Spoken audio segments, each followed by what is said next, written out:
Good morning, everyone. It's February 9th, week 4, and hopefully everyone is doing well this morning, this early Tuesday morning, February. Yes, I think I'm doing okay. Made it through Groundhog Day, though,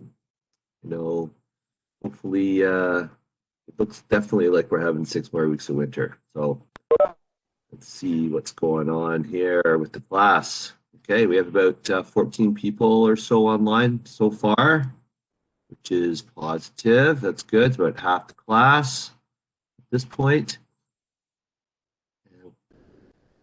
And how is everyone doing this morning? Are we doing okay? Thanks. A few thumbs up there. You smiling faces. That's good to hear. Wow, lots of thumbs up. That's awesome. You must have survived, made it through ad drop. Still in the class. That's good. Still enjoying this class. I know some of you from last semester, like I mentioned. I notice most of you are active and participating and completing the different modules each week, which is good. And I know I've been following along and making sure that that you're able to do them and they have the right information. So far, I think you're doing okay. Monitoring the grades that come in, the marks that come in, so that seems to be good. Last week we had our first presentation from Aiden.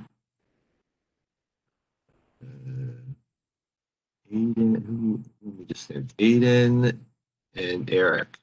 Amy was not part of that. So, okay, so today we have a few other things going on. We have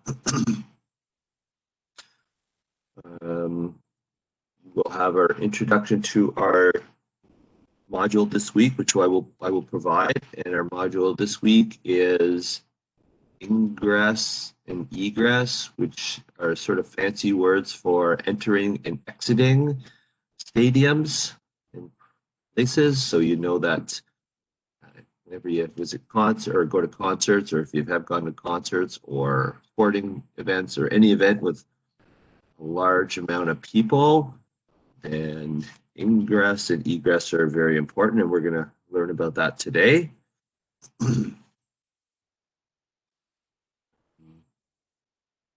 Let's see what we're doing today. We have, after our introduction and our overview, concept overview, we'll have a quiz around 9:30, which is 20 questions. And let's mark out 30, which you'll see, I believe, at the bottom once you finish the quiz, or if you finish the quiz, it gives you a mark. Then we'll have our presentation around 9 o'clock through the learning phase of this module, and then the challenge phase, which is graded. I do have to remind you that last week, I don't know if Eric's on the call yet. Let's see if Eric is here.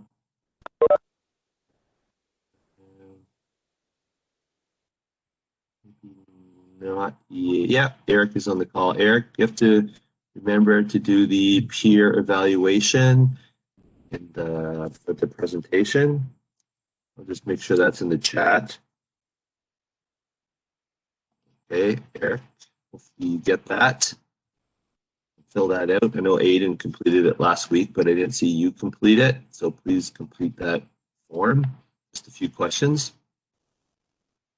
And that'll be the same for anyone, for you three that are doing your presentation today, which is Kyle, Trevor, Gita.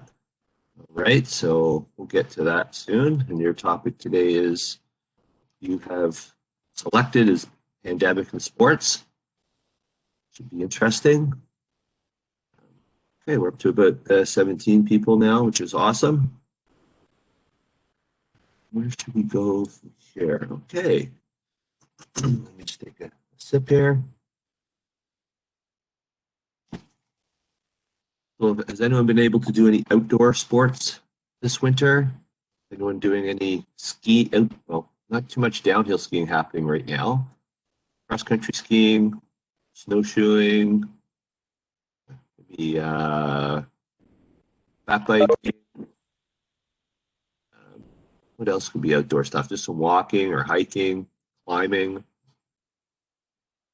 I'm trying to keep with mountain biking. I don't have a fat bike, which is just kind of sucks. But I've been trails when it doesn't snow. The trails are actually pretty hard and icy. If you've been walking on them, you can pretty well bike on those. But my bike does have studded tires on it, so I keeps me safe on the icy areas. I'm able to keep up with my friends with the fat bikes, but anyone else doing some hiking? That's good. I see hiking. Any hiking in this area? I know a cool hike is, anyone's been to it, is McCrae Lake has a nice hike, about 8 kilometers in and 8 kilometers out. Do the whole thing. It's a nice spot. The Bruce Trail is always good too if you can get out on that, or anything in your local neck of the woods, any in your area. All right. Let's see. Anyone else? Just some hiking, eh? That's about it. Okay. All right. I guess we got some good news yesterday that the stay-at-home order is going to end on February 16th. So that's good. It's good for people that are, I guess, their place of business may reopen. Maybe some restaurants. I haven't read all the details on that, but we can get out again. I'm not sure what that means about all the businesses. I didn't read everything, but I know I've been doing some hardware, some renovations around the house. And geez, if I just need a pack of screws, you have to order it online, wait for the note from the store, go to the store, get in line, wait for them to bring it out to your car. It takes forever just to get a pack of screws, 2 or 3 days. So I'm happy when I can get back into a store and buy those things for the renovation I'm working on. It definitely has slowed things down. Okay, so let's get into the presentation I have today. I think it's right here. Yep. Just cue it up, okay, and I will share it. Where is it? Where is it? Right here. All right, so I'm going to take you through some of the interesting things about ingress and egress. Yes, I will say that it can be interesting, especially when we compare it to some of the things that we've been to in our past years. So if we're looking at part of this is, well, we're looking at event security as well. So event security. Hopefully that's big enough. You guys, this is available on Blackboard. So if you go on Blackboard and into this module, like I mentioned last week, all the modules have been open and the concept overview has been available and the briefing for the challenge phase and learning phase are open as well. So you can review all these. So these are available for you to open, download, mark up, make notes on, that sort of thing. You can put notes on these. So we're looking at this one, security, ingress, and egress. So security, the main, and then you have to know this is an American product, so they do reference the United States a bit, but we do notice when we're going through the quizzes, even though they use some or a lot of US pro teams, I think the odd Canadian one is thrown in there, especially when they talk about hockey. Okay, so the United States sporting events are susceptible to threats of varying degrees, which we can understand. Um, every fan that goes to an event wants to feel safe and secure, enjoying their favorite team, favorite sport. And I have to say, let's see, one of my experiences. If anyone's ever been to, let's see, this is Blue Jays opening day. And we know that typically, it's in, early April, I think, usually. And the home opener, and it's usually sold out. It's usually during the day, and many people are, I guess, the 500 level, maybe a little unruly. There have been fights in the 500 level I've seen.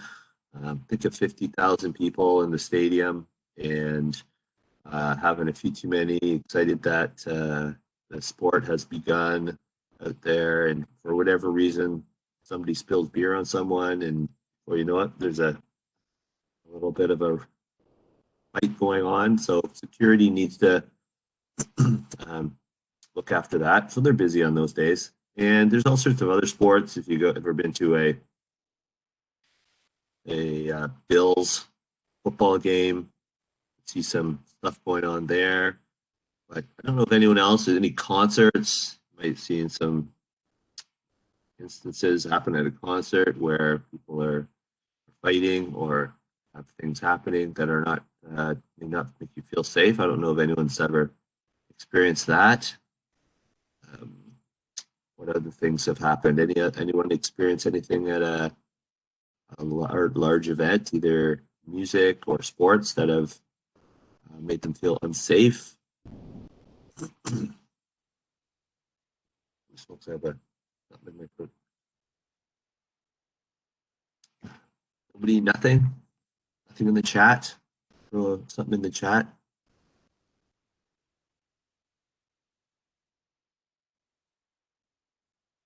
Well, we know that security does not just include the staff in the stands or around the perimeter. So, when you go to, I've seen even the Barrie Colts when I've gone to a lot of those games in Barrie at the Molson Center. I don't even know what it's called now. Maybe someone can educate me on I know they changed the name of it. It might be I don't know if it has anything to Sadlin, or is it just the Colts Sports Center? Sadlin, it is. Thanks, Ashlyn. Thanks for participating. Thanks for giving me that, the Sadlin Center.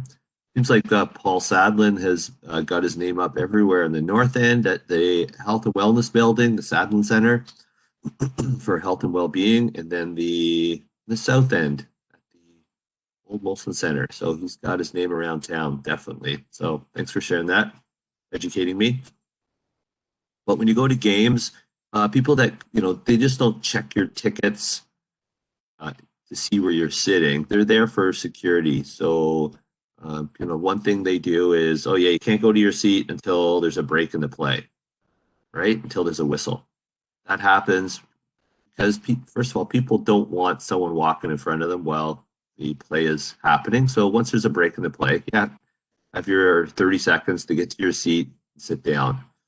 But that keeps people a little more happy, gives you a few minutes or 30 seconds to get there. That's usually the break between one whistle and the drop of the puck in hockey. So you have that 30 seconds. So it's not just the security in the stands or around the perimeter of the stadium. So, when you go to Jays games, I'm hoping most people have been to Jays games, or a game that has a field. Not so much in hockey, I guess in hockey, but not so much in hockey because security doesn't go on the ice. They do go down by the glass and look up. You'll notice that during breaks and play, they will walk down to the glass and look up. Breaks and play in baseball, they do during breaks in the play in between each half inning, they'll stand on the field and look up into the audience. And you'll see that happen all the time. They'll be around the perimeter of the field looking at the stands for any sort of thing, any sort of situation that's taking place. So that's definitely something that takes place. That's something we're looking at here. It also includes security on the field to prevent. Okay. And I think I may have seen a clip of someone on the field in the Super Bowl game. Is that correct? Anyone seen that clip? Andrew gives me a thumbs up. Yes. Thanks, Andrew. I know that was someone, I guess, trying to draw some attention to themselves and was enjoying the game, but it went down hard right by the end zone. So there was a lot of security on that person. Definitely, if you get on the field, you're not going to last on the field too long. You can run around for a bit, but yeah, we have a few other Brad and Stavros saw it. I saw he bet on being there. Really? That oh, he bet on there being a streaker, and he actually was the streaker. So he made some money on that one, possibly. Unless you are the streaker, maybe all bets are off if you're the person. If you bet on yourself, you can't. Maybe that you don't win on that one. So venues have to put together a comprehensive security plan.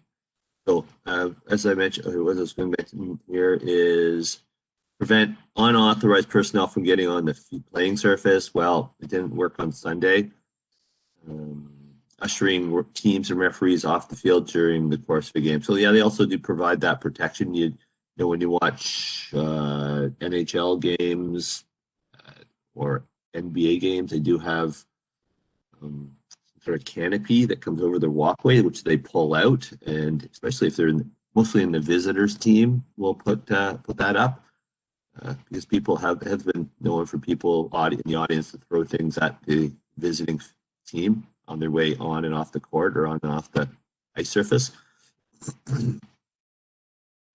So we are looking at the purpose of security, ever-changing threats. There's no cookie cutter way. Each event has different risks that need to be addressed based on crowd size, type of event, location of event, popularity of event, etc. So you know that if you go to a game and there's not a lot of fans at a game, probably the probability of something happening as far as security threats will be less. There's more space, there are less people. Usually you'll see it in a crowded location. That will happen. I'm just trying to think of any concerts that may have happened. But the United States is or provides viable targets for terrorist attacks. We know you all probably remember the Boston Marathon in 2014 when they had some person put a bomb in a garbage container, I believe, and many people got badly injured on that one. It was terrible, but that's another thing. I don't know how I guess you could protect people. They probably don't allow garbage containers around on that route any longer, or they're very careful about any sort of waste receptacles along the sort of that's a public route for a concert. So and you have to plan for the worst case scenario. So that's definitely something that would be that an organization has to plan for. So right down here, the worst case scenario is what we're looking for, okay? What we're planning for. Customer experience, the true difficulty of having a comprehensive security plan is maintaining optimum customer satisfaction. And I've been at a Blue Jays game, so they have non-drinking sections at a Blue Jay game. Mostly family, or they may call them family sections with no alcohol. I'm not sure what they label them at, but I've seen groups of people that right beside that section have been quite loud, boisterous, and causing a bit of an issue. And they're right beside the non-drinking or the family section, which has caused issues. I've seen it happen. People get kicked out of the game because of their being drunk, loud, obnoxious. So, you pay a lot of money to go to these games, and, you don't want to be sitting there listening to people causing problems, swearing, throwing food, whatever. Okay, and if your kids there, it could not be a fun experience. Kids are watching the crowd more than they're watching the game. And maybe you remember when the Jays, around 2000, was it 15? I think it was at the game, and it was the wild card game, and a beer got thrown onto the field and hit the outfielder. I think it was the wild card game. So I'm pretty sure I went to that game. It was 2015, maybe. And that was a bit of a problem. Pretty crazy. Fans were just, Toronto hadn't had, the left field got hit. That's correct. I was lucky enough to get down by the first baseline. Bought tickets online and went down there, but I actually saw it happen. What the hell just happened out in the field? Anyways, that does happen. Then what happened after that? They only allowed beverages to be sold in plastic cups. So in that section, I think, or in that level, they just open your beer can and give you the can. So then they started pouring the beer into plastic cups after that. Thanks, Kyle. And if you have to wait to get into a stadium, that is a bit of a hassle. If you get there on time for a game, the game, you have to wait 30 minutes, 40 minutes longer to get in. The game has started. You're missing part of the game. You spend a few $100 on tickets. You're not happy, right? So you want to sort of mitigate those issues, have everything running smoothly. So that means having more doors open, have more ticket takers, more security, and every person that's working as you enter a stadium, if it's the parking attendants, if it's the ushers, if it's the ticket takers, if it's the on-field security, all these people are there for your viewing pleasure. So liability, you have to take reasonable steps to keep people safe. So in this situation here, this is an example. Two Dodger fans at a parking stadium beat a San Francisco fan, beat them outside the stadium as they're getting in the parking lot. And this person that got beat got $14 million in damages. Well, they have permanent brain damage, but this obviously the Dodgers aren't paying, or the Giants aren't paying this, but the insurance company is. But what's cheaper? A lot of security or a lawsuit? You have to think that providing more security. In this case, it was security and lighting in the parking lot. So even when fans exit the building, they're still your responsibility. So if they're going to a parking lot that you sell parking to, you're responsible. The company, the business, the organization is responsible. So you need to show that you take reasonable steps to prevent this individual's injury from by implementing security plan. So what you should have, the security that's inside the stadium or on the field moves outside. May not be your ticket takers or your parking staff, because they may have left already because parking's all done by sort of by the start of the game or by mid-game. But maybe it's the security that's inside.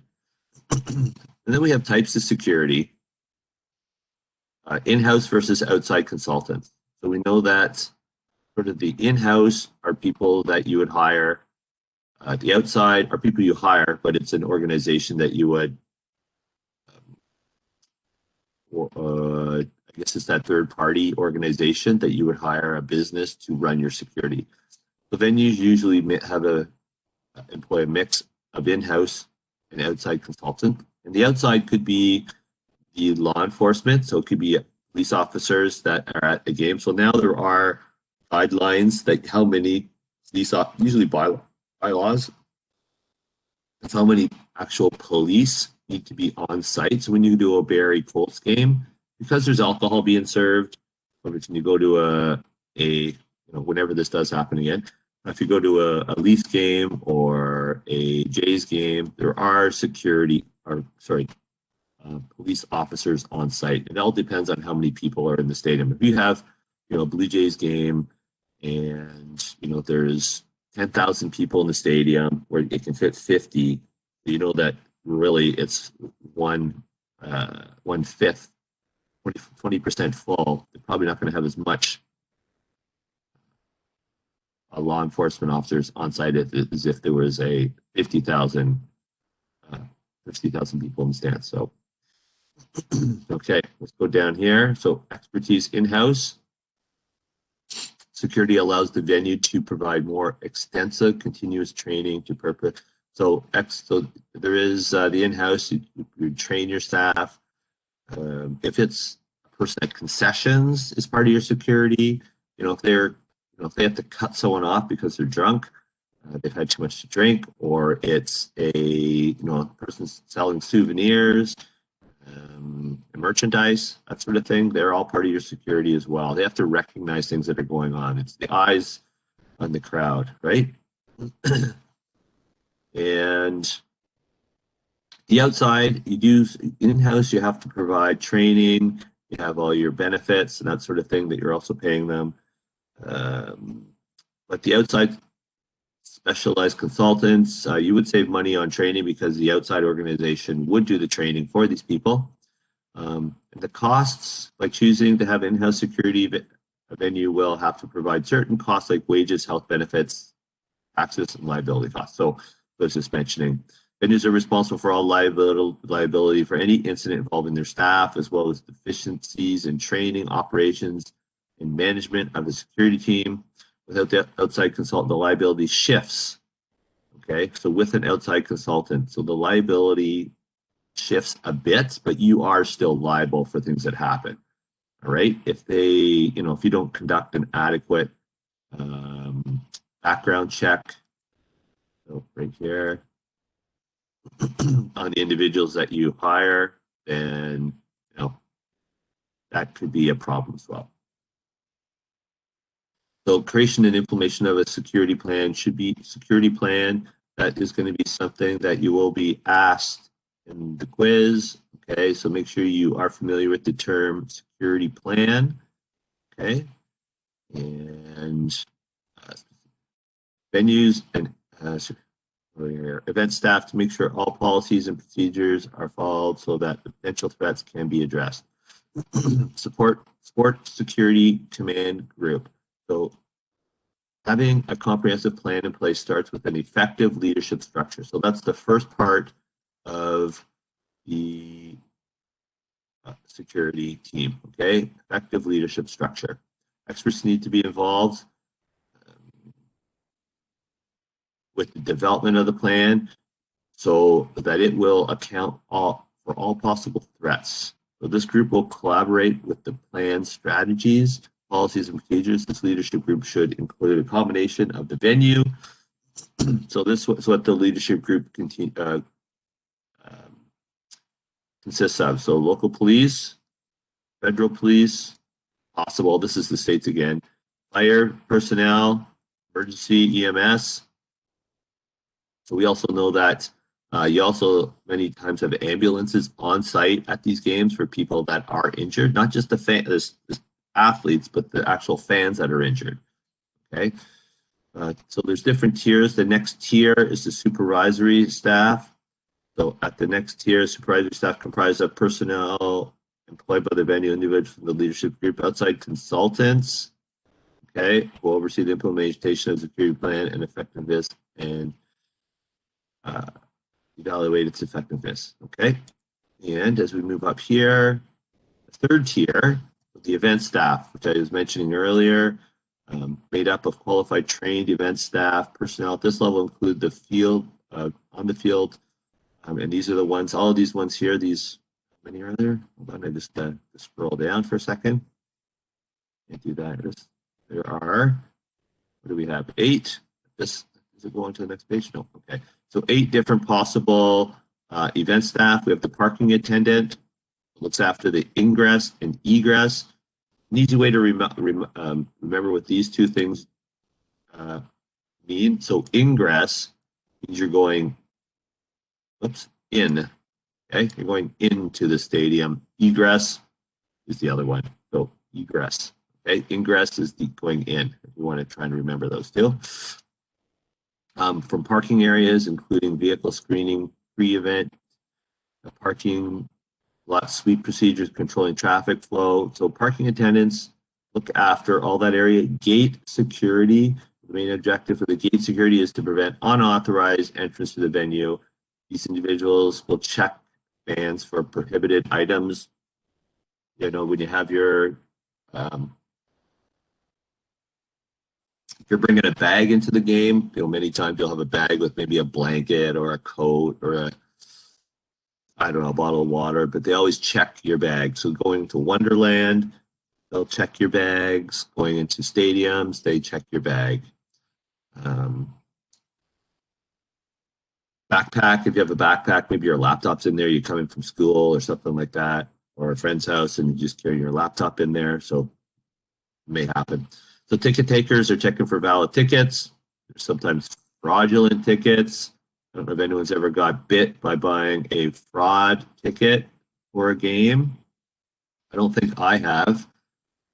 Usually we've talked a little bit about this at our ticket pricing with the Ticketmaster and StubHub and SeatGeek and places like that. But has anyone on the call been ever bought a fraudulent ticket for a game? Ever got stiffed for one of those? Anyone in the chat? Nothing? Okay. Okay, you're lucky. Be careful when you're buying them off of Kijiji or something like that. Someone's just not trying to sell you something incorrect. So, okay, the ushers, main objective of the usher are to maintain safety in the stadium seating. So we talked about the Barrie Colts that maintains safety in the stadium seating. Okay, you guide spectators to the seat and help them maintain an orderly environment. Okay, then we have the concession and maintenance. Concession and maintenance individuals maintain a clean and safe venue. Just gotta scroll up a bit.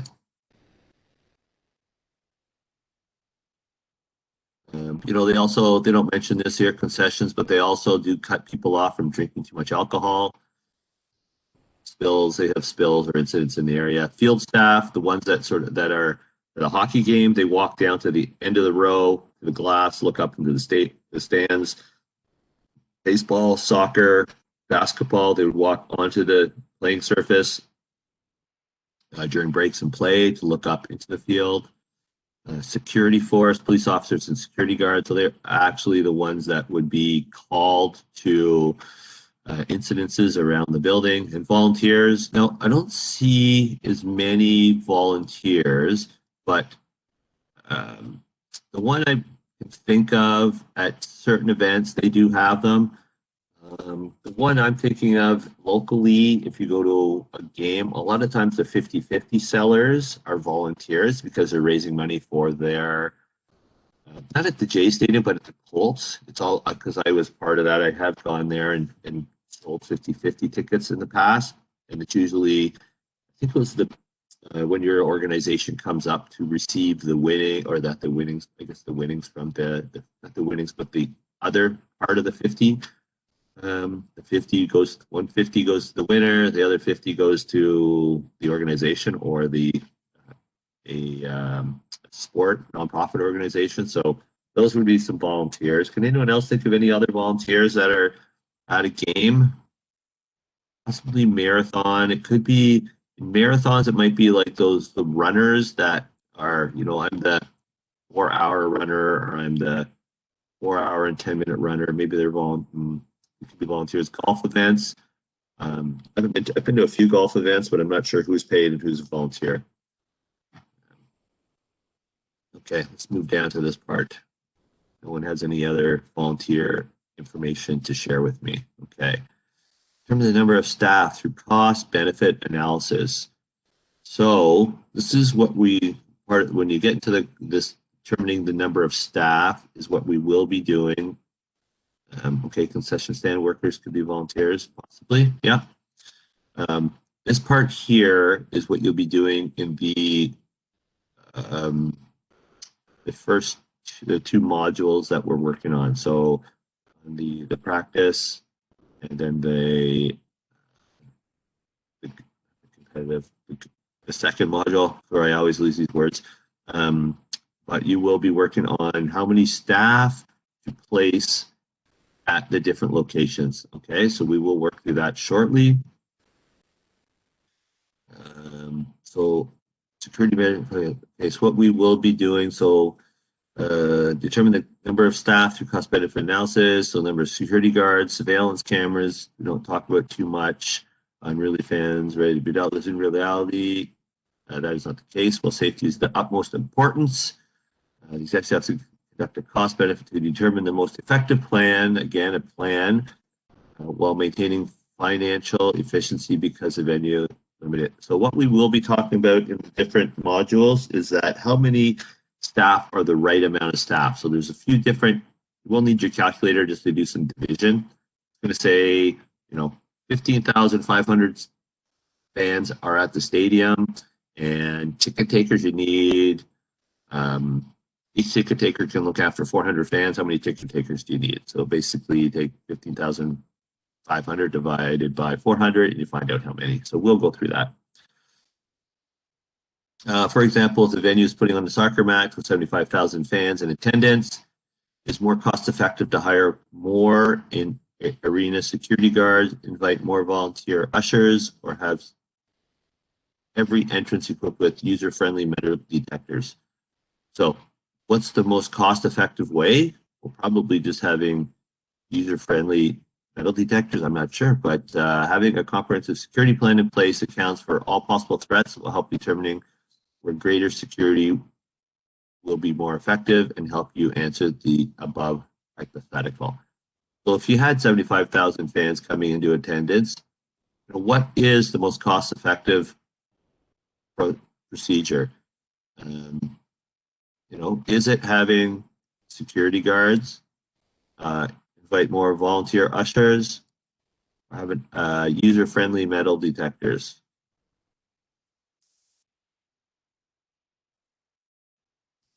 I'm having to say that metal detectors might stop people from bringing in guns, knives, weapons, that sort of thing. But once they're in, they're not. These metal detectors aren't going to do much. So security guards, invite more volunteer ushers. Probably having some security, probably a good blend of those would be probably the best answer to that. So event preparation training is paramount when executing a security plan. All scenarios need to be tested and prepared. So if you are doing, I don't know if anyone's here ever been part of a security team at venues,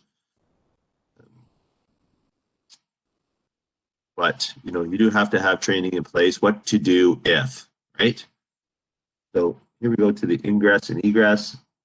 So for any venue putting on an event, two of the most important objectives are preparing for the fans into the venue and getting fans out of the venue. So events where there's 70, 80,000 individuals will be one location at the same time is bound to cause significant traffic disruption. It is the job of the venue to lessen that disruption by providing safe and efficient traffic routes to get people to and from the event. Venues need to educate the public on how to get to the stadium when parking lots will be open, any specific traffic issues with both the venue fans. Okay, so my example of this is I went to the Winter Classic game, Toronto and Detroit, at the Big House in Ann Arbor.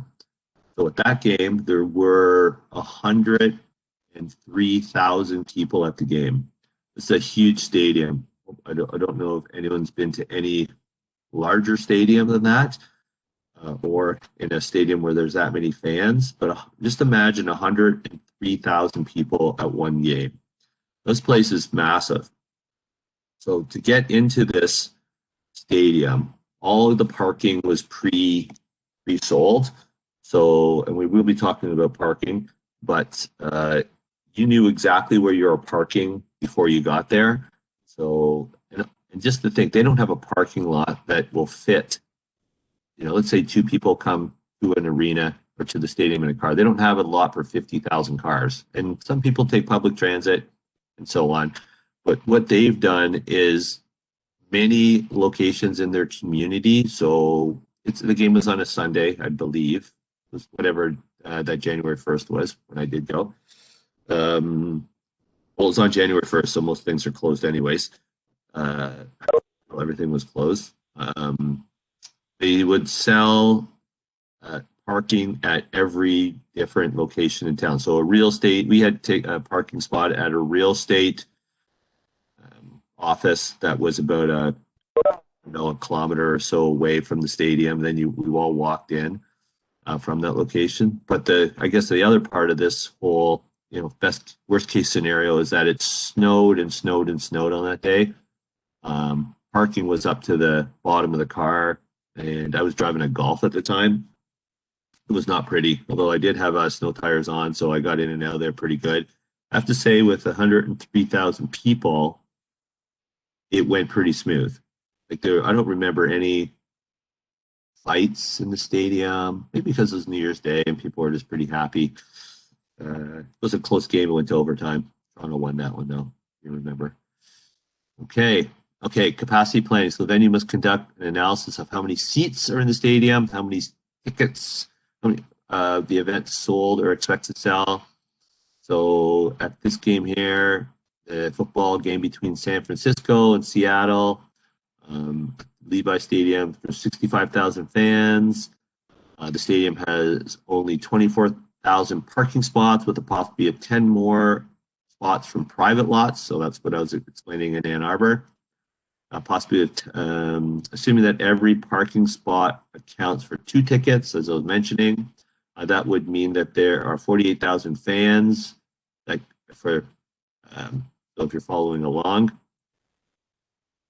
multiply that by 2 because that's the amount of parking spots. So that comes out to your 48,000. Okay, so 2 people in each car on the average. Some vehicles would have 1 person. Some vehicles would have 6 people. On the average is 2. This would mean, attending the game, 17,000 short. So if you go 65,000 minus 48, you're left with 17. In reality, there would be instances, that's what it's saying, 1 person card. Other people would be taking public transport. And maybe some people were walking, that sort of thing. I don't know exactly where the stadium is. But you need to make sure there's enough parking for all customers. All right. If you show up and there's nowhere to park, how many times, like if you go to Skydome, Rogers Centre in Toronto, what kind of parking is at Rogers Centre Toronto? Do they have any parking lot? Very limited parking for the Rogers Centre in Toronto. Same with the Scotia Centre, where the Leafs play. Excuse me. Where does that parking come from? You know that there's no big parking lot beside it. The only one that actually does have parking downtown is BMO. You know that BMO has the CNE parking area that they use, but I know when you go to Leaf games or Raptors games or the Jays games, you're going to want, most people do take public transit. But if you're going to park down there, you are going to walk, and it's going to be those green tea parking areas that, you see, you're near the stadium. This has happened to me before. You go to a stadium, I'm going to drive this time. And there's a guy at the corner of the road, and he's like down a laneway, and he has a sign like parking $10 or $20. Okay, that's a good deal. And then you drive down this laneway, and then there's at the end of that laneway, there's a turn, and another guy holding a sign this way, and then another guy this way. Before you know it, you're about a kilometer away, and you're in this parking lot that you weren't hoping for. So be careful if down in Toronto when you're trying to get those parking if you're not in the right spots. So efficient ingress and egress. On-site parking must be prepaid, which I talked about with Ann Arbor. Routes on the back of parking on the parking pass. So make sure you provide. When I went to Ann Arbor, they actually provided us with a map, a location of where we're parking. We printed that off or had it on our phones or whatever we did, and or provide that. It had, as soon as you buy it online, you're provided with details. Posted on the venue's website in accordance with general directions to the event. Right. Okay. Coordination with the law. So you're working down. If you have police officers, maybe they are working in the community. They're shutting down intersections. If there's 103,000 people going to the game, there are cops working out there trying to control traffic or help traffic flow in one direction maybe, or shut down intersections. And not just shut down intersections for vehicles. If you go to Jays games, the amount of people walking out of the stadium at the end, they have to shut down the intersections for the people to walk across the streets. So to protect them from the cars. Use of parking lot attendants, most likely be volunteers, but could be part-time workers. I think parking lot attendants are always part-time workers. I don't think, I don't know if anyone is volunteers or not. Does anyone, maybe at like Boots and Hearts, maybe those people are volunteers. Maybe they're making some I don't know, helping some organization there. I don't know. Here was this one here. Fans in the free lots could not. Well, this was a scenario that at this probably a NASCAR race. They had paid parking that you could exit before the free parking. The fans, the free lots could not leave until an hour after the race ended. That would not make people very happy. So you could park free, and I have a comment here, the Barrie Colts, if you go to any of those games. Oh, I have a mention here. I was a volunteer for Boots. I just got a free ticket, so technically I got paid. Good point. Yeah, I think I read about that. If you're living in I think my wife wanted to do that and get into see Keith Urban, right? Because that was a good show. If you were at that one, Aslan. Let's see, where was I? Okay, free lots. Okay, Barrie Colts. Barrie Colts. It's free parking, but if you've ever been to the game, the stadium, the arena holds about 4,000 people, approximately, give or take, and they have some parking around the arena, but it's only for the private boxes and I guess those that pay for parking ahead of time. I don't know. I've gone into a few private boxes where they only have a limited amount of spots, I think 1 or 2 or 3 spots, and if you're not one of those 3, then sorry, you're gonna have to park in the free parking. The free parking, and there's only 2 exits out onto, I think it's Bayview in Barrie.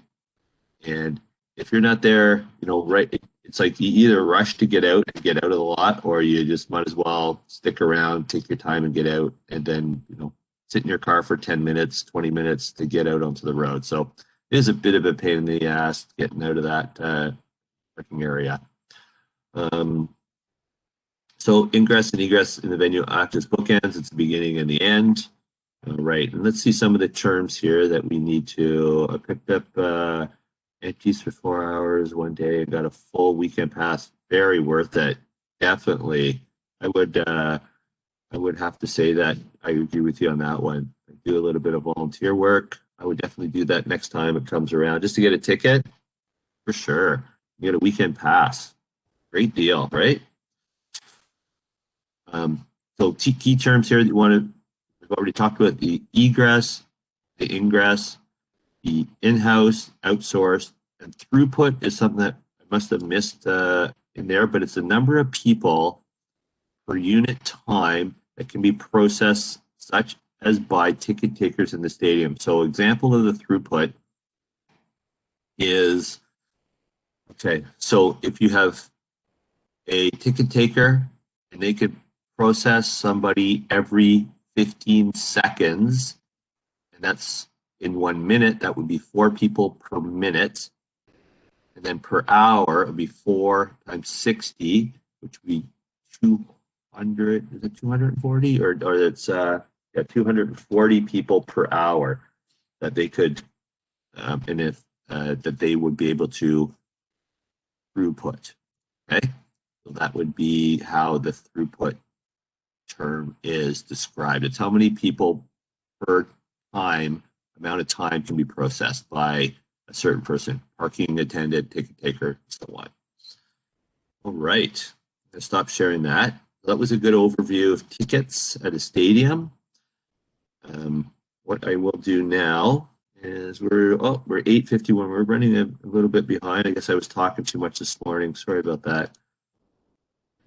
Let me just find my Blackboard. And where are we here? Blackboard. A second. We'll get her open.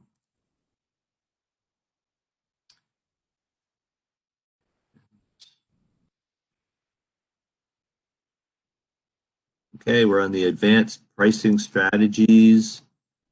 I'm going to open that up. Oh, hold on. Where are we here? We're on the event security ingress and egress, whatever. I'll be okay. Sorry, it's still early. Okay, the quiz I have made available. Quiz is 20 questions. Should have no problem going through it, so you can get into that now. Give me a thumbs up from somebody that you've now been able to access the quiz.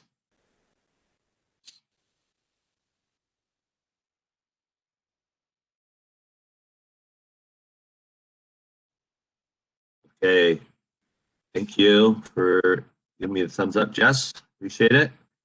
Okay, so that should mean that everyone has access to the quiz. I will give you till 9:15, so that's 25 minutes. Okay, that will include your break as well. At 9:15, we will get over to the presentation, which will be Kyle, Trevor, Kita, and I see Trevor there, and I see Kita, and do I see Kyle? No, I see Kyle. Anyways, yeah, there's Kyle. Okay, the fish. Great. All right, so you guys go ahead and work on the quiz until 9:15, and I will come back on and yeah. Okay, so I will just actually we'll pause the video at this point. We don't need that one right now, or the sort of the recording. Good. Just pause.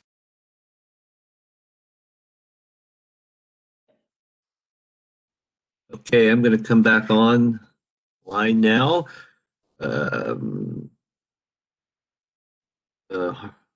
Harmandeep, I will get to you about the previous quizzes. Yes, you can take them. I don't know if they're still open. I believe they're still available if you haven't taken them. So give it a shot, have a look at them. Make sure you do the concept overviews first, because they will definitely be helpful and needed to do those before you do the quiz.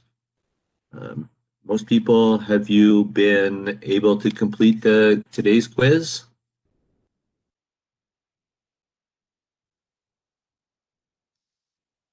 Okay, thanks, Andrew, James, Trevor, Stavros, thank you very much. Okay, those thumbs up, Garen, good stuff. Good to hear, Zach. Thank you, everyone, for giving me that indication, and Brad as well. Okay, good stuff. All right, well, we are getting to the point where we have our presentation coming up. So, Trevor, Kita, and maybe Kyle, I see you've turned your video on or your camera on. Can you just give me an update on how this is going to work? I'll share my screen if that's okay. Are you ready to get going now? Yeah? Yeah. Okay. Before you get going, I just want to have some people do an evaluation on you. Some of the classmates do evaluation on you. So I am going to see who's here, and I'm going to ask Ken, Spencer, and Eric. Spencer, Eric, Sir Ken, to do an evaluation on this group. Okay. The rubrics are available on Blackboard. Basically, this sort of thing. And please pay attention, everyone, but you guys that are evaluating them, I want you to take notes. And when you're evaluating them, if you're using the rubric, you can just sort of highlight an area that you think that they're fall into. So if it's content, you have the highest level is exceptional, 3 is admirable, 2 acceptable, 1 and amateur, 0. So they're going to fall into one of those 4 for each of these different areas. And I think there are 1, 2, 3, 4, 5, 6, 7, 8, 9 different areas. All right. So fill that out, date, class at a time, and the group members. Don't worry too much about the thesis, and then write your name on there as I know who's filling it out, or you can email it to me afterwards. Okay, so that would be that it was Eric, Sir Ken, Spencer. Okay, sorry about that, Kyle. Just getting things organized. Okay, so we are at 9:18, and I will let you take over if you're ready to go.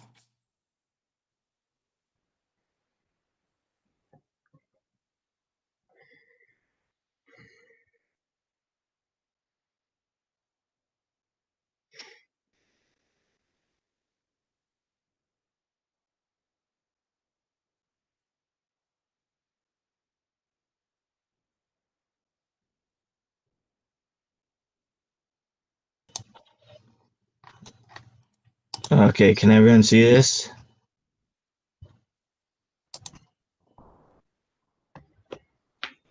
I can see it. Like it's just It's loading. clocking.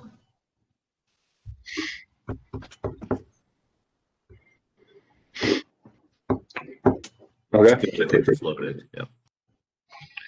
Okay. So for our topic for trends in sports, we chose the pandemic.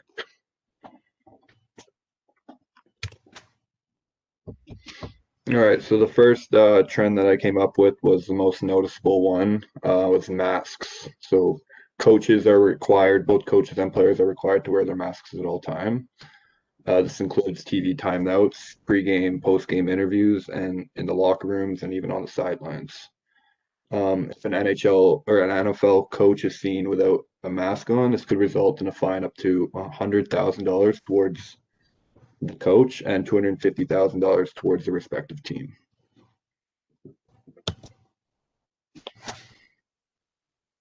So another important factor that went into the pandemic for the trends is the rapid testings. In order for any sports team to start their season or playoffs, they needed to get the resources for rapid testings. This was put in place to prevent the spread of COVID among other teams in the league. And the results from the rapid testings would take about 1 to 2 minutes from home games and about 5 minutes from away games.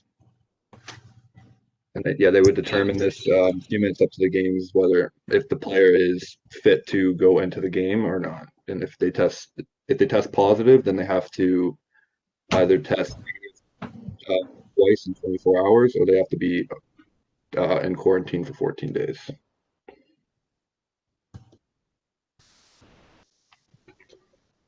Another big trend was the virtual fans. So due to this health and safety protocol, fans were allowed at the arena to watch the game. The NBA produced an idea to involve the fans and give them a whole new experience on cheering on their team. Fans at home have the option to apply and register their Zoom account to become a virtual fan. And and watch the team live, and then these NBA players can see that their home fan section is cheering them on. This might not be allowed in the arenas. Another route was, when it came to advertising their health and safety protocols for their fans, was that they had fan cutouts. The fans had the option to mail in custom cardboard cutouts of themselves to show their support for the team. And if they're lucky, they might be able to see themselves on the TV.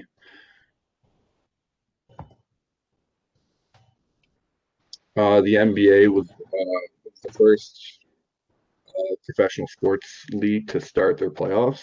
And players was just they implemented a bubble to keep all the players safe while this pandemic was going on. The bubble was located at Walt Disney World near Orlando, and it costed them about $150 million to set up the bubble.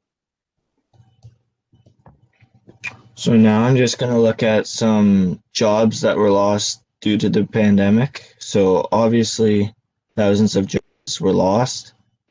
So some of these will consist of snack vendors, ticket sales representatives, scouts, sports network company staff. So obviously, because of fans, those jobs like snack vendors, ticket sales representatives wouldn't exist. And with regards to scouts, because of no junior leagues really playing last year, scouts weren't really needed as much, so they might have lost some of their scouting staff. Probably not all of them, because that wouldn't be the smartest decision. But another thing is, I'm a huge fan of TSN, and this was heartbreaking to see it. But Dan O'Toole was laid off last Wednesday, and he was formerly known on the Jay and Dan portion of the telecast. I know Jay was pretty emotional about it because they'd been together for a while, and it's probably definitely different for him nowadays to have to do that by himself. So now we're just going to show you a video on the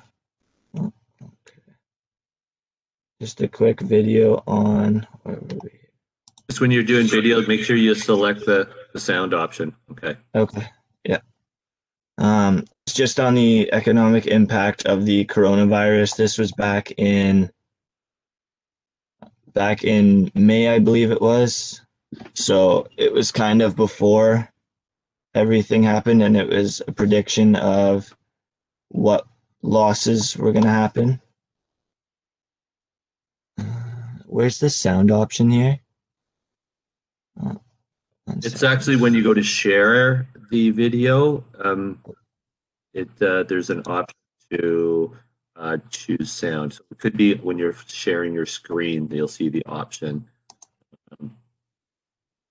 I believe. Okay. I think it should be good. Yeah, okay. We'll give it a try. But fans, due to unforeseen circumstances, the game tonight has been postponed. It began with the NBA on March 11th.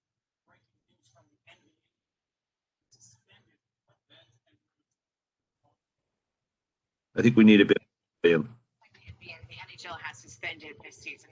6 weeks later, the economic devastation of a world without sports is coming into view. Our revenue Europe. We just have never seen anything on this scale.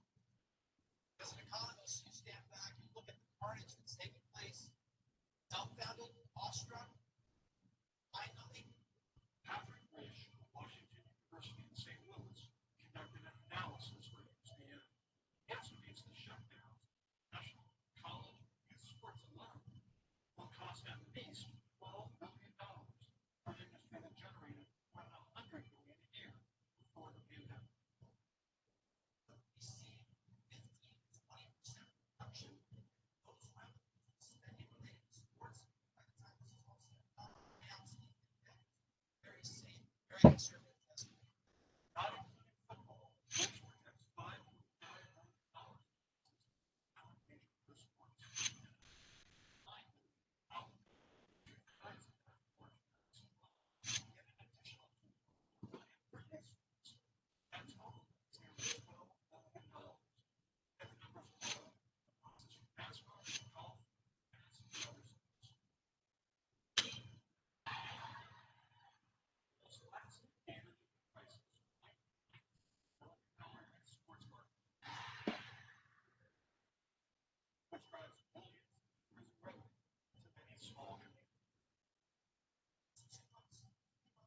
So, like they'd stated in the video, it's loading for a second, but I'll just talk while we wait. Like they'd stated in the video, they they really lost a lot of money because of the pandemic. They relied on fans heavily, and because of no fans, they lost a huge portion of money. And I'll go into depth a little bit more after about money. So, how COVID has impacted sports financially. So, yeah, like I was saying, the fact that there's no fans, there's less merchandise being sold, no tickets being sold, concession sales, the food, it all adds up. And they've had to pay players as well as staff, even though there's minimal net income. They're still paying them full, obviously, because they're still participating. But because of all the other factors, they aren't making the same income like they used to. This is more for the draft eligible players, but they're losing out on money because of the drafts potentially being delayed. It's not confirmed yet, but I've heard talks that this year's draft will be being pushed back a year, and next year that they'll be doing two, just because of no junior leagues have happened this year. I'm not sure if there's any confirmed status on whether or not they will be or won't be, but I know that with no OHL, WHL, the Q, they there won't be anyone to scout, and it will just change the whole effect of the draft. So back in March 2020, March Madness did not happen, and I'm not sure about the specific number, but they produce a ton of income from that one tournament.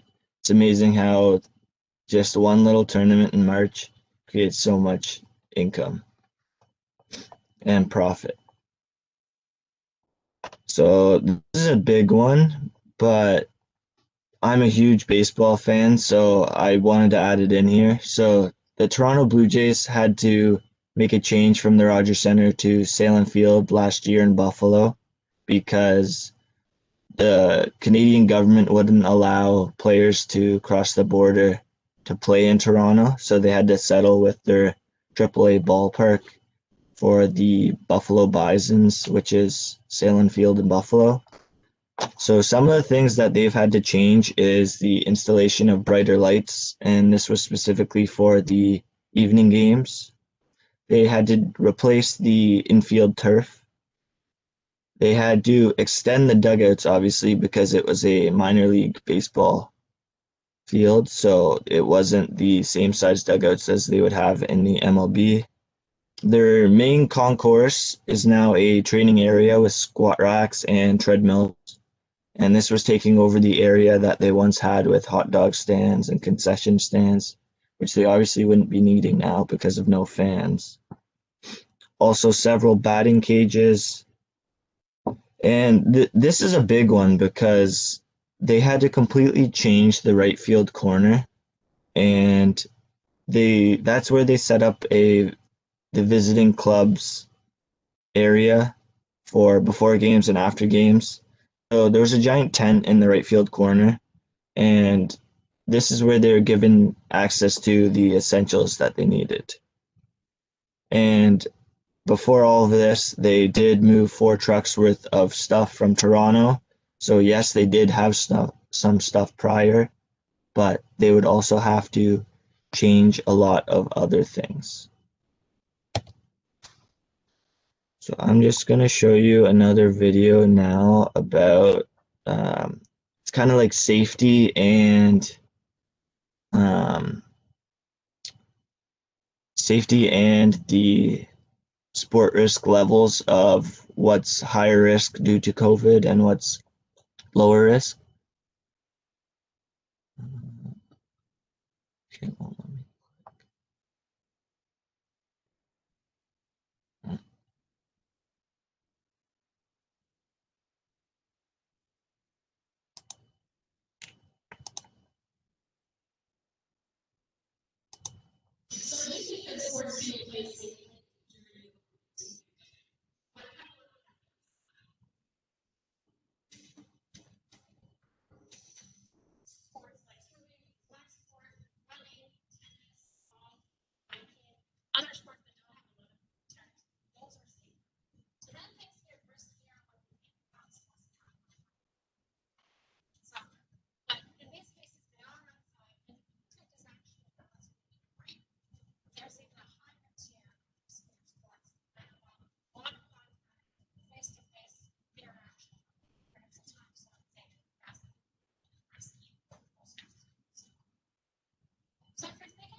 Okay, so like she was saying, these are kind of the low risk sports. It's either an individual sport that you can play by yourself, or it's something that it's less contact with another person. For example, golf. You can go on a golf cart and you can have separate golf carts now. If you're in the same family, obviously you could use the same, but that's that.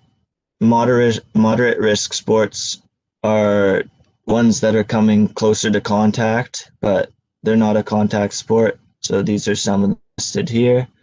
And then the high risk sports are all the ones with contact, obviously. Well, hockey's not here, but that would be another one.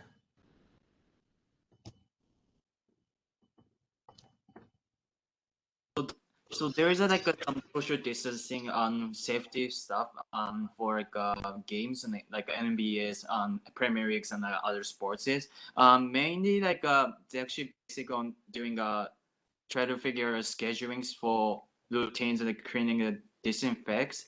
Always seats and everything actually should be cleaned.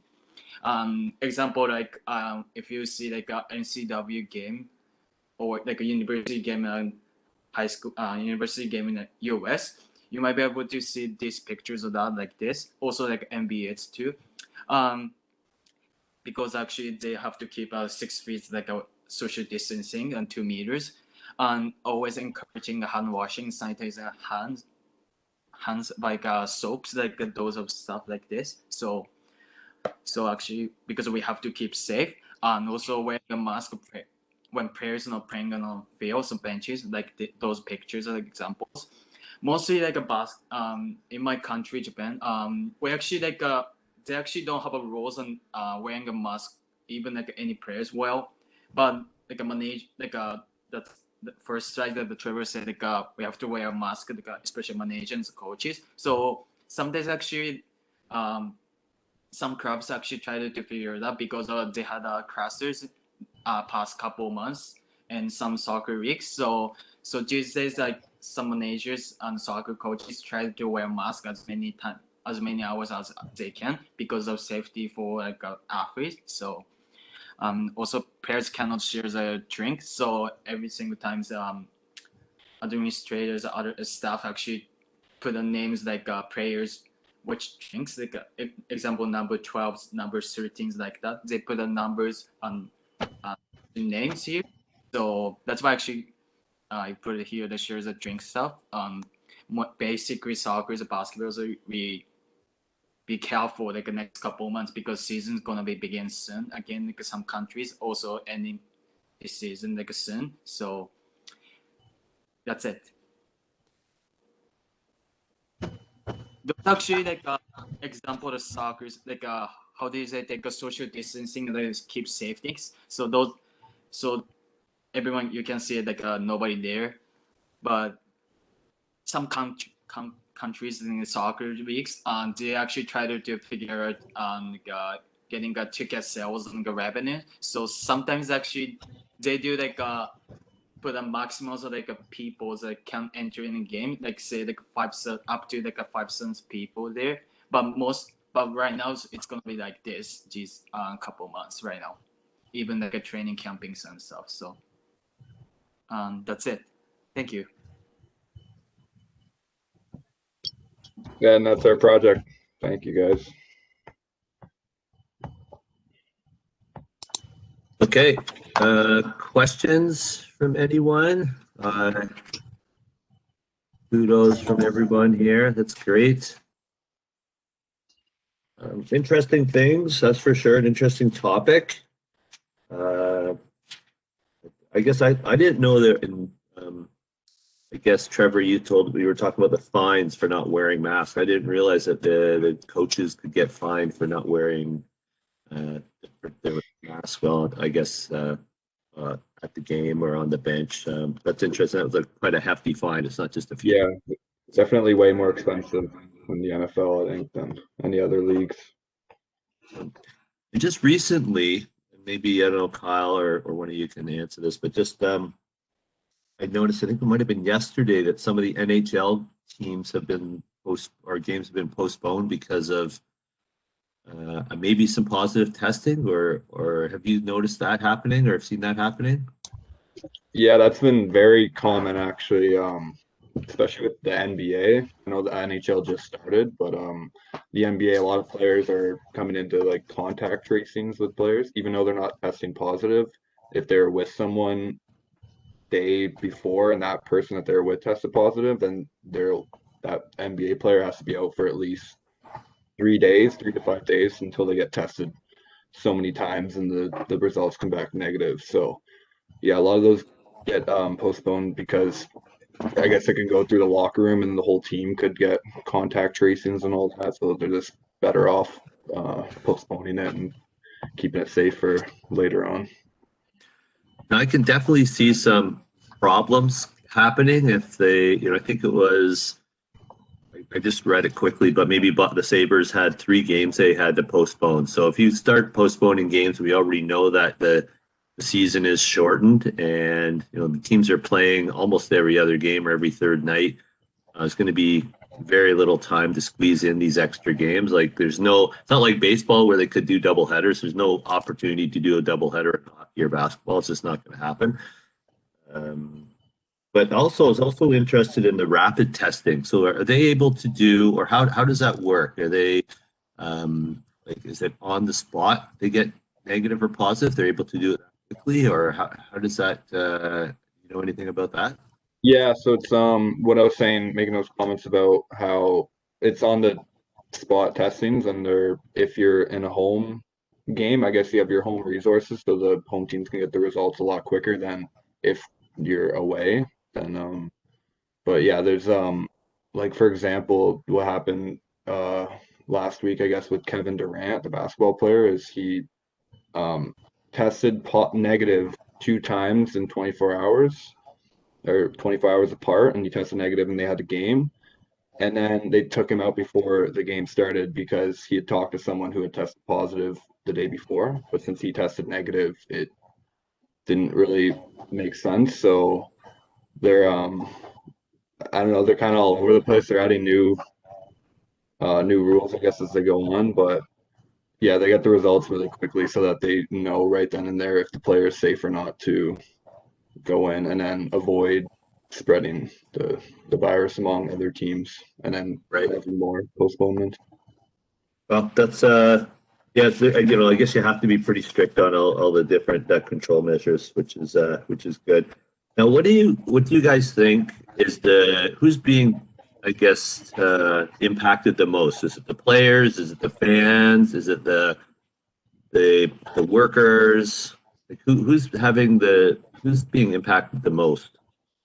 I think it's a little combination of both, to be honest with you, just because you got to think about the players, right? Like they're used to going home, just back to their house after the game, whereas now they have to go to like a hotel and isolate and stuff. They basically can't see anyone else.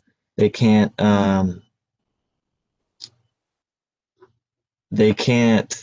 even socialize with other teammates. But the people at the arena as well, the arena or field or stadium, they're not getting the same impact. They're only allowed to watch the game from their couch at home, other than the fact that like some places, like I know the Florida Panthers, they allow, I think it was 25% capacity, maybe it was less. It was like 4,000 or something. Yeah, but to add on to that, oops, I was a little laggy there. But yeah, to add on to that too is that they're losing a lot of revenue to pay their staff members. Like what Matt was saying in the chat there, the people who are working for these big organizations, they're losing their jobs because they have no sporting events to go to. And for concession, for example, they can't, all the concession stand workers, there's a bunch of them there. They don't have any fans coming in and paying for hamburgers or hot dogs or whatever it is they get at the arena because you're not really allowed there to eat and drink food and all that. So you need to, yeah, a lot of people are losing money and jobs within the organization. Excellent. Okay. That's good. Lots of interesting information, and we know it's sort of changing day by day. I know you played the video from March, but if you redid that video now and investigated how much money is being lost, it was 15, 18, 20 billion, whatever it is. But I'm sure they might have a bigger picture on or a better picture on that. But we know it's a high amount, and just think of all those people that are working at the arena that don't have jobs, right? Everyone from the parking attendants to security to concessions, and that's kind of like everyone we're talking about this week in our modules. So all these people that other than I guess you could say that's been some stadiums. I saw it with NFL, not that I watched a lot of NFL, but there was like the amount they did allow some people into the game, so I guess there was some people that had maybe the concessions were open, I don't know, but at a very low level. So anyways, these three guys, thank you very much for the presentation, putting it together. I know it's a bit challenging when you're working remotely and trying to get technology to work. One of you, could you please forward me the presentation so I could just, some of the video was tough to hear, so I'd like to just be able to listen to that again. And I will just in the chat that each of you three will be completing a peer evaluation. So you can click on that link and it'll take you to Microsoft Form, and you can fill out that for each of the group members. Okay. Awesome. Okay, thank you very much, guys. Okay, we are going to move on to the learning phase and the challenge phase. So I've made those two available in Blackboard. I know someone was asking, Aaron Deep, have you been able to find where the modules are and the quizzes are? I hope so. I did give you a bit of a direction there. And look, we were up to 22 people. We're at 21 right now, so that's awesome. I think we have 31 in the class, so it's good to see that getting a high percentage of everyone in the class here. I sometimes get tired of listening to myself talk, but I can keep doing that, so no problem. Anytime anyone wants to speak up and ask questions or contribute to the conversation, please either drop something in the chat or take yourself off mute and interrupt me. Okay, put your hand up and I'll go over to you. You know how to put your hand up right at the bottom. You can get a reaction. I think there's a hand up there. Or where is the hand up? There's a hand up somewhere. Thought there was. There's a hand. Anyways, I'm not finding it right now. I don't. Maybe someone else knows where the hand up is. But anyways, take yourself off mute. Okay, let's go to I have opened them up, the learning phase and the challenge phase. I'm going to walk you through while you're working on them. I am just going to talk you through the learning phase, and you can obviously go ahead and work on it while you're doing or while I'm talking. I'll try and keep the chat open, chat is open right now. Okay, I have that on my screen, and I have you guys up here. Okay, that's good. So this time when you open up the learning phase, you're going to see a parking lot. All right. See a parking lot, and you see the gates on the left, the top area. You see the red squares and the green square. Those are parking gates that are open. So basically, all we really want to see in this one, we will be switching over to the field at some point, but at this one, we're going to start with the parking lots. Cars will be coming in as well. Buses you will see buses in this area over here come in. You'll see cars parking through here, and you'll see people entering in there. Oops, if I could draw an arrow, I would. Right there. How's that? Not bad for an arrow? No, that's pretty bad. Okay, so people are going in there. All right, so that's what you're going to be seeing. So in this case, Sam, you'll be exploring ingress and security systems in the in a practice franchise. Ingress means getting fans into the event, egress, getting them out. The simulation egress is handled automatically for you, so you don't have to worry about the egress. It's just more the ingress, okay? You have a football game happening next Sunday. If you don't get fans into the game on time, you may have to offer them refunds, okay? You don't want to have to offer them refunds. That means you're losing money. Let's see how you can avoid that. So next, okay, click on reports and event reports.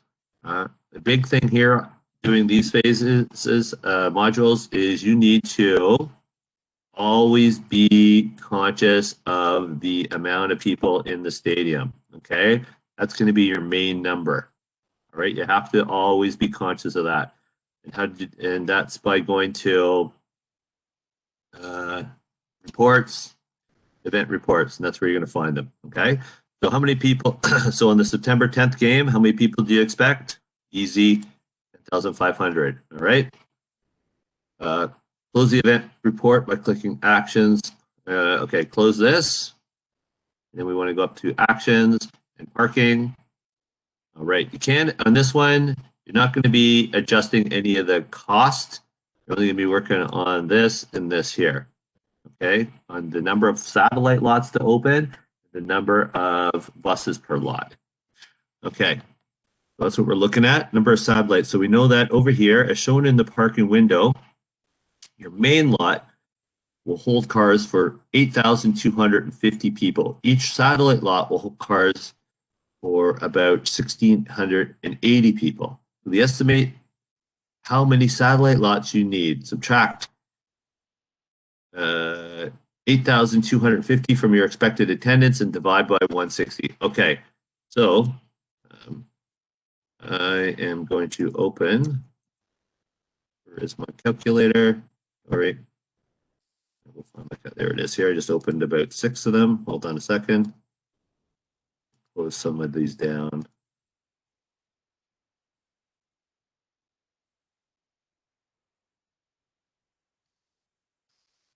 Where's my my calculator's hiding over here. Hold on. Get it. There it is. Okay. Oh, I don't know. Can you guys see the calculator I have up? Maybe not. I don't know if it came up on the screen or not. I'm sharing it. But what we're going to do is you take the, if you don't remember, you go to reports. Let me move some of the stuff out of the way. Event reports, and we know we have 10,500, all right? So 10,500, find out our calculator again, 10,500, oops, not that many. And we're going to subtract 8,250, so that's our main parking lot. So subtract 8,250 people, because that's the amount of people in your main lot, equals 2,250, and you can fit 1,680 people into your satellite lot. So how many satellites do you not? You're going to divide that by 1,680, and that should equal just over 1. 1.3. So how many satellites do you need? You always round it up. You need 2. So here, 2. Right? And right here, how many satellites do you need? Round up. 2. Next. Got it? If you need me to redo that, please ask. Okay, each bus. So we're still enter that number in here. Each bus transport about 1,000 fans from the satellite lot to the stadium. And each satellite lot has 1,680 fans. So again, we go to our calculator and we go, this is pretty easy math, 1,680, and you divide by 1,000 because we want to find out how many buses we need, and we know it's going to be 1.68. So what do? You round it up to 2. Over here, we need 2 buses, okay, per satellite lot. Right? Good. We're going to hit next. The parking window, enter the number of buses. We did that already. Click start. Okay, so we're going to click the start button. So I'm going to close this. We have the satellite lots, 2 buses. Okay, Like that. And we're going to hit start. Let's hit start, see what happens. Note that the street lights come on every night, and we can see it. We're at Friday, Saturday, Sunday, and here we go. Oh, a lot looks good, but there's fires happening. That was not good. Okay. So what happened here? We look over on this part of the screen over here. We're looking at our customer comments. Parking. All the lots are full. I'm taking a city bus. So we have 660 people that are not too happy. That's not a ton. That's enough though. Ingress. I could not get in on time. I demand a full refund. Well, 4,818. That's a lot of people. So we know that we've really screwed up there with the ingress.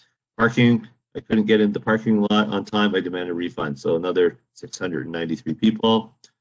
So we didn't have a good experience. We might have provided the right amount of lots and the right amount of buses, but we didn't look at the ingress. So here, look at the event report.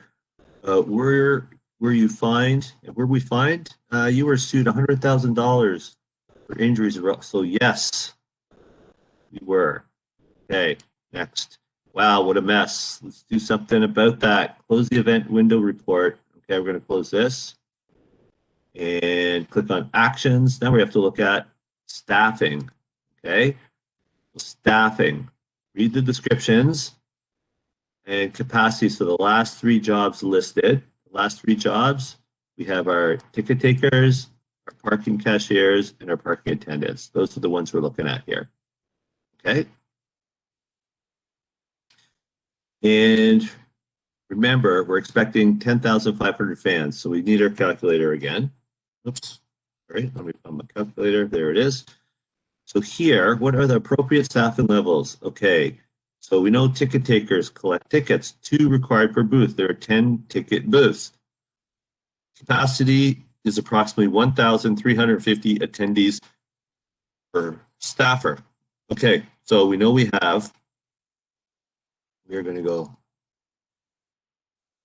put in the amount of fans you're expecting, all right, and we're going to divide by 1,350. Divide by 1,350, 7.7. So we know the 2 per booth. We're going to round this number here up to 8. Okay, got that. Now parking cashiers collect the payment. There are 8 parking booths. Capacity. So collect the payment at the main lot. Okay, only the main lot.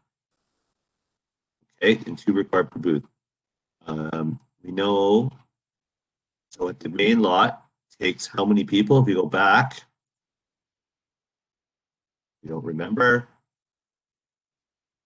is 8,250 people go to your main lot. Okay, so you go to your calculator, put in 8,250 divided by 525 divided by 525 equals 15, but you round it up to 16. Okay.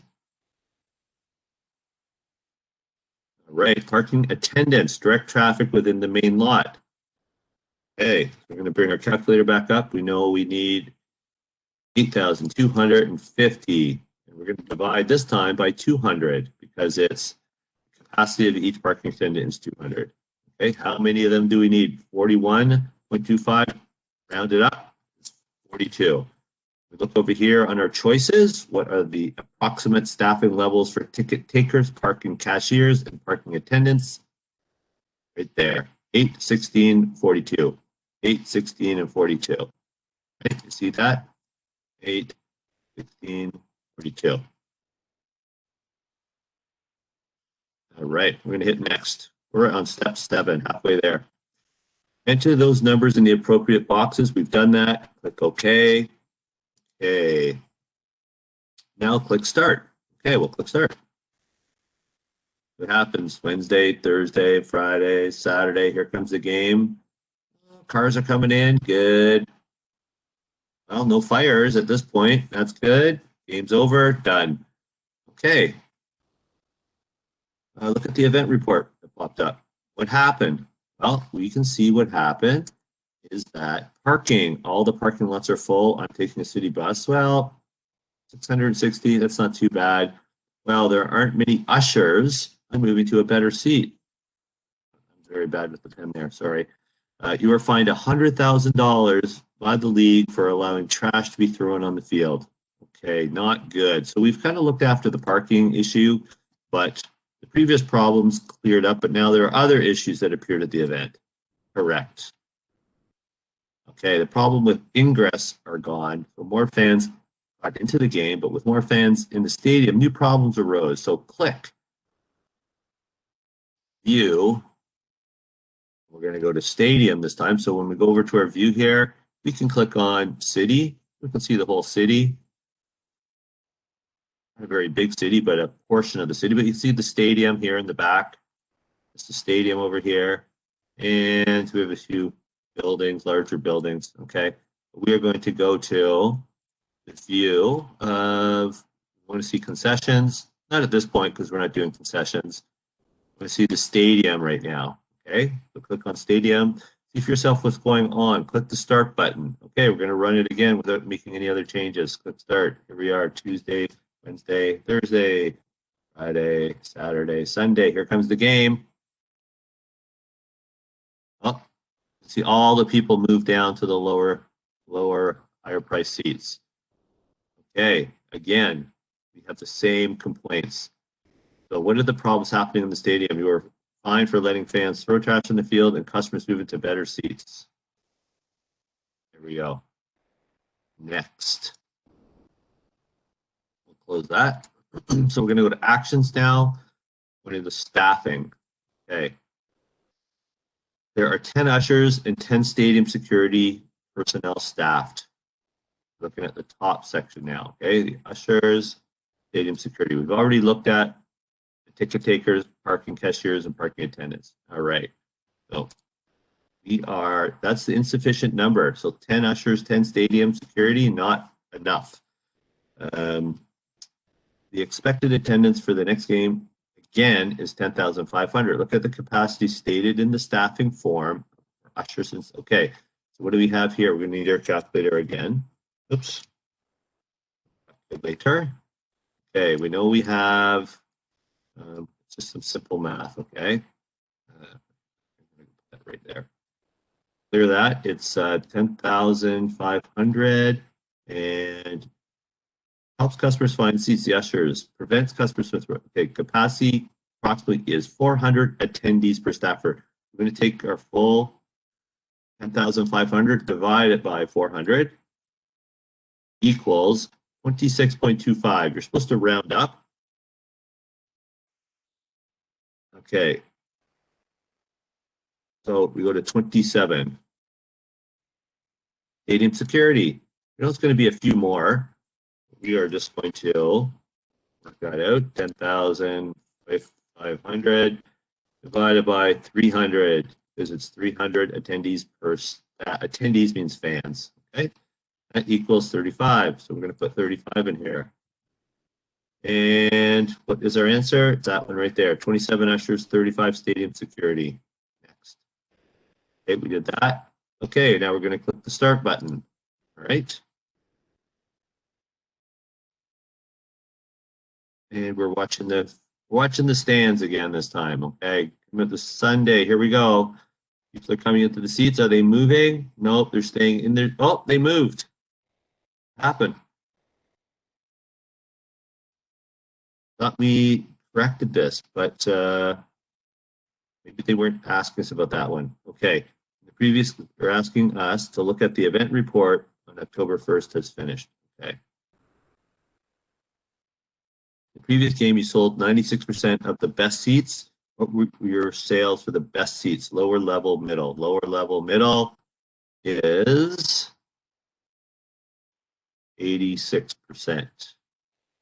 Okay, so I must have did something a little bit off, but we're going to put 84 because that's sometimes when you don't do exactly what they're saying in the learning phase, you get different numbers. So this is an example of me getting a little bit different number because I probably didn't do exactly. All right. Next. Trash on the field is no longer a problem, but having enough ushers cheapened the product by letting people take seats they hadn't paid for. Even though you fixed the staffing issues, the effect of previously having too few ushers lingers for at least a game. So that's why people still moved, is because they moved the previous game. So they tried to do it again this game. Right. That's why the people were still moving. Okay. That's why you're still fined $100,000. Next. Finally, let's take a look at the cost of staffing. Click on reports, financials, and high. Okay, high detail, low, medium, high detail. At the top of the report, you can see that the revenue from the ticket sales, right up here. Oops, can't really see that too well. Revenue from the ticket sales, the game. Okay, you can see that it's gone down, right? So we go from here to here to here and over to here. Okay, so it has dropped each game, except for the first two, they stayed the same. Okay, and this is due to people moving to better seats while there's insufficient ushers. Scroll down and find the staffing section under expenses. So we're going to go down, staffing. You can see the 4 games here. Note, amounts are scaled to better reflect real stadium financials. Okay, what was your total staffing cost for the game on October 1st? Okay, know that this is October 1st, and our total staffing cost is right here. 231,304. See, I did screw up a little bit, so I'm gonna guess that, well, I didn't get it right because I messed up on something earlier. But 326 is the correct one. So I didn't put a correct amount in for one of the ushers or something earlier. That's why I didn't follow learning save exactly, and you can see that I didn't get my full points down here. But it's okay, because the learning phase is just learning, and you don't get graded on this. Okay, we're going to hit next. Scroll down to the bottom of the report, and the profit. Profit. The game is in the learning phase. I've lost money, but in the challenge phase, you will use your knowledge to run money-making games. Congratulations, you completed the learning phase. Okay, you can see that has been a problem. So we can submit that. You can do it again if you like, but you can also go to the challenge phase now. And I believe you get 2 opportunities to do the challenge phase. And I'm just going to go, I've already done this. So here on the challenge phase, what are you going to do? You're going to work on getting, you are the operations manager for the Minutemen. Okay, that's the name of this team. You control all staffing except concession workers at this point, as well as the number of satellite lots and buses for each game. Your goal is to make a specific profit over the next 5 games. Estimated demand, the attendance varies for each of these 5 games. So it's important in this, go to your event reports and see what the demand is. You need to know this number right down here. Okay, you need to know the numbers of the people attending your games, and you will have to check this after each game, because this will change depending on what's happening in your stadium. If you have complaints and you're getting fined, your attendance and your demand's going to drop. Okay, if you have good games and you run things smoothly, these may go up. All right, so please write this number down on a sheet beside you. You know, the first game is 16632 is the number you're going to be working with, right? So you don't have to click back to this report. Oops. Okay, I'll take that off. Okay, so you have 5 games to make your target revenue. Okay. The learning phase, you'll learn that the correct number of satellite lots and buses can be estimated based on demand. Yes, we know that. We just did that in the learning phase. Understaffing key roles can result in chaos, fines, and cheapening of your product. Good staffing levels can also be estimated from expected attendance. Okay, overstaffing cuts into profits in the form of high expenses. Click next for suggested strategies. Okay, you're going to be clicking on your reports, and you can see that band research, we don't really get into the band research on this one. They let you click on it. Standings, you can click your standings, and the Minutemen are top of the league, 4 wins, no losses. Then we have our financial reports. Well, I've already played some games, so I'd have to reset this. And event reports, which I just showed you with the estimated demand for each next to 5 games. So actions and parking. Actions, you can click on for parking. Then actions for staffing. You can also click on this. So you're going to be setting the staffing and the parking numbers. Okay. So actions, parking, actions, staffing. Those are what you're going to be setting. You're going to get your information from the reports. We click on next. So your goal is total profit of $725,000 for the next 5 games. Monitor your progress towards your goal. Click on the current grade link below. All right. It will also show your current grade. All right. You will get 2 chances at the challenge phase. Okay. So if you screw up the first time, or if you don't do as well as you wanted to, you can do it again. If you make the goal, the simulation will automatically stop. Submit your grade. So once you reach the goal, you can also click and submit your score. At my discretion, you can retry the challenge phase multiple times. Only your best grade will count.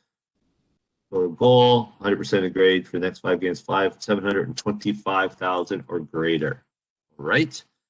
I am going to let you go ahead and attempt that while I am on the call here. You can also do it at your leisure. Currently, it is 10:12 as far as the time is going. I'm going to stay online until everyone is offline. I'm going to stop sharing that right now. Come back to the class. Everyone's been pretty quiet. Have there been any questions, or does anyone want to ask me anything about the quiz or about the learning phase?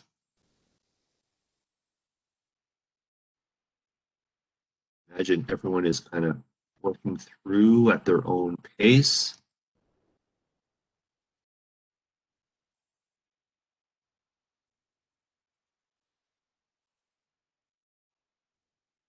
All right, I will remain on and might not keep talking the whole time.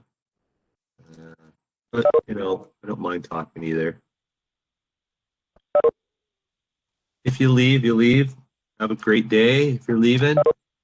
Been a pleasure having you in class today. And we will see you next week. Remember, next week we have our 3rd presentation, which is Zach, Jot, and Harmandeep, and talk about cannabis.